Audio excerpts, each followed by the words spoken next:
Hey guys, this is Justin. Hello and welcome to another video. So we've got a really fun one today because we're looking at planetary sieges and a very rare type of Star Wars spacecraft, the siege vessel. Siege ships are very, very rare in Star Wars for the simple reason that bypassing a planetary shield the hard way, i.e. through sheer power, is extremely difficult, and certain planets would have had shields which you simply would not have gotten through short of the use of some sort of super laser. That's not to say that it was impossible to break through planetary shields, as Wedge explains in Wedge's Gamble. To bring the shields down on a planet, standard doctrine dictated that the shields were to be probed for weaknesses, such as places where an atmospheric anomaly was causing a disruption. That weakened sector would be targeted and a hole would be punched through. The gap would then be used as a hole through which shield projectors would be destroyed by bombardment or laser fire. So you're not overwhelming a planetary shield, you're really making a temporary hole which you then use to hit the shield generators with a precision strike. Even this, however, was not easy to do, and the last command explains that, and I quote, "Planetary shields are able to hold off all but the most massive turbo laser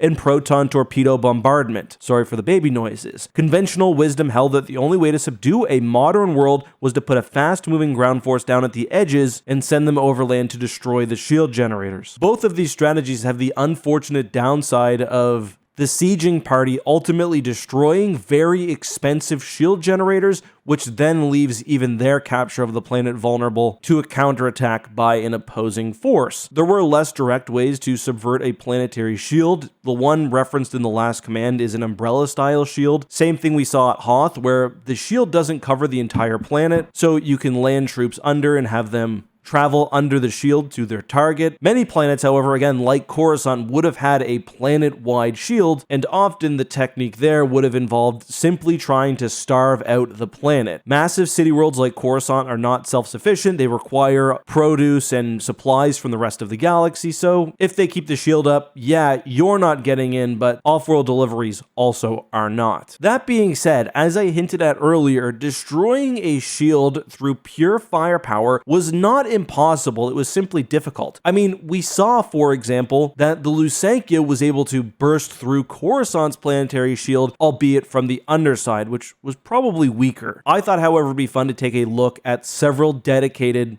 siege vehicles and examine how they work in both Legends and Canon. In Legends, the first tier of anti-shield technology is just big ship, big laser. There were a class of elite ships in Star Wars Legends which could break through a planetary shield through sheer firepower, usually with some form of super laser. The most obvious example of this is, of course, the Death Star. Not really a spaceship, more of a space station, but certainly the ultimate siege device. The only problem is, not only are you not leaving the shield generators intact, nothing is surviving a shot from the Death Star. Obviously, there were many Imperial superweapons capable of destroying planets. On more of a ship-based scale, you also have something like the Eclipse-class dreadnought, which had a super laser not powerful enough to outright destroy most planets, but certainly capable of cracking a planetary shield. These were very, very rare and represented some of the Empire's most advanced technology. The Sovereign would have done something similar, though we never actually see any enter production. Interestingly enough, some of you may not know this, neither the Eclipse nor the Imagined Sovereign is actually confirmed to have a super laser in Dark Empire.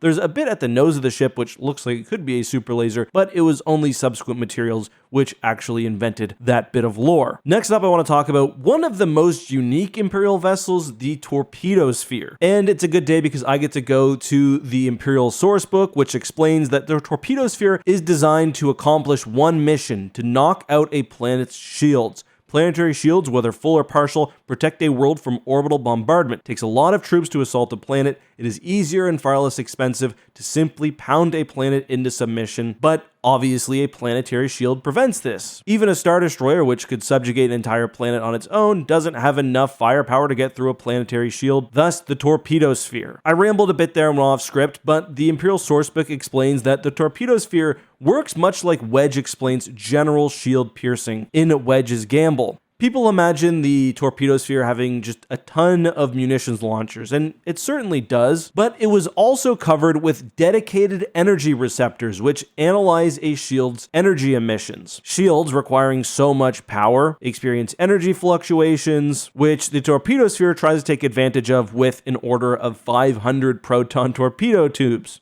The strategy is actually pretty simple. The torpedo sphere shows up at a planet, it analyzes a shield for its weak points, it overloads them with torpedoes, then performs a precision strike on the planet-side shield generator. According to the Imperial sourcebook, there were only 6 torpedo spheres in existence, and I also get the idea that there were some planetary shields simply too strong for at least one torpedo sphere to pierce. It really is a science. For the penetration to be successful, all torpedoes needed to basically impact at the exact same time, which is a strategy you see, by the way, with Rebel starfighters all the time. We saw that with the Battle of the Lusankya, funny enough. The Eye of Palpatine, which was a massive battle moon, basically a super dreadnought, did the same thing but on a much larger scale. This was 19 kilometers long, just a massive vessel. Unlike the Eclipse, which used its super laser, the Eye of Palpatine overwhelmed planetary shields with a load of turbo lasers and presumably proton torpedo launchers. Moving now to Star Wars canon, we have several other examples.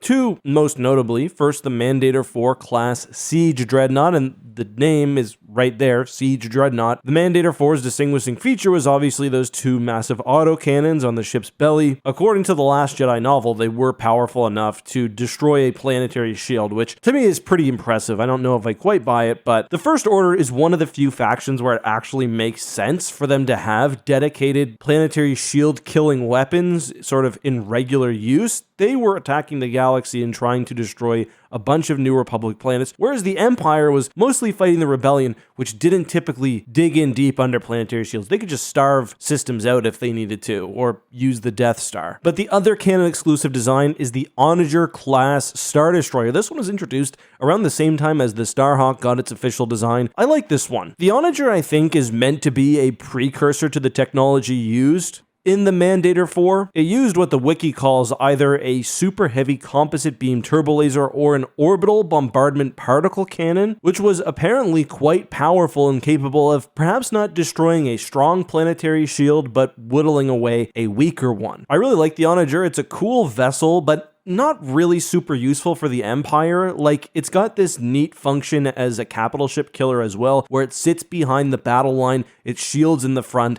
and sort of takes pot shots at the enemy fleet. It is, however, very vulnerable to attacks from the side or from starfighters, and given how mobile the Rebel Alliance was and how few occasions there were where the Onager would have been in a battle where Rebel capital ships were slugging it out with Star Destroyers, it doesn't really work. Anyway, the Onager is actually less rare than I expected. If you go on the wiki page, there's quite a few appearances, but the Empire did generally favor big wow weapons like, of course, the Death Star. Anyway, that's my video on siege capital ships of the Star Wars universe. What did you think? Which one is your favorite? And would you like to see more of these types of ships? Let me know your thoughts on all this and more down below.